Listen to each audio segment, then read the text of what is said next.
ایک مسئلہ یہ پیش آیا کہ اگر کوئی شخص جو ہے 4 رکعت والی نماز پڑھ رہا ہے، دوسری رکعت میں جب وہ اتحیاتو میں بیٹھ گیا تو اتحیاتو پوری کرنے کے بعد اگر وہ درود شریف شروع کر دے، کسی نے کہا بھائی اللہم پڑھ لے تو کوئی حرج کی بات نہیں، کسی نے کہا اللہم صلی پڑھ لے تو کوئی حرج کی بات نہیں،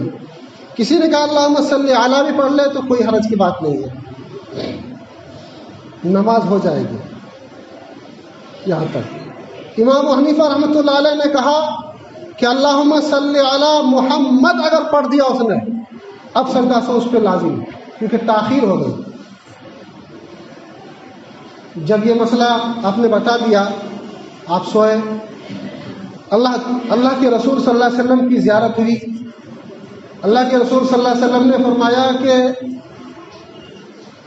کہ نعمان، اس کا حضرت امام حنیفہ رحمۃ اللہ علیہ کا نام نعمان تھا، اصل نام نعمان ابن ثابت،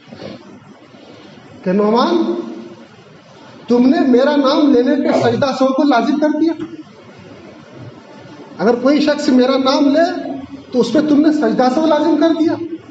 یہ کیا مسئلہ ہے تمہارا؟ حضرت امام حنیفہ رحمۃ اللہ علیہ نے کہا کہ اللہ کے رسول صلی اللہ علیہ وسلم،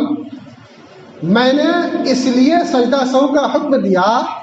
کہ کوئی بھی آدمی غفلت لاپرواہی میں آپ کا نام نہ لے، کہ میرے نبی کا یہ پیارا نام ہے اور تم غفلت اور لاپرواہی کی حالت میں لے رہے ہو، اگر لے رہے ہو تو پھر سجدہ سو کرو۔ اس وجہ سے میں نے جو ہے سجدہ سو کو لازم قرار دیا۔ میں یہ نہیں چاہتا کہ میرے نبی کا نام کوئی غفلت اور لاپرواہی سے لے۔ غفلت لاپرواہی بھولنے کی وجہ سے ہی تو آدمی جو ہے آگے بڑھ جاتے ہیں، اسی وجہ سے سجدہ سو لازم آتا ہے نا۔ تو پھر اللہ کے رسول صلی اللہ علیہ وسلم مسکرائے اور کہا کہ تم نے ٹھیک کیا، تم نے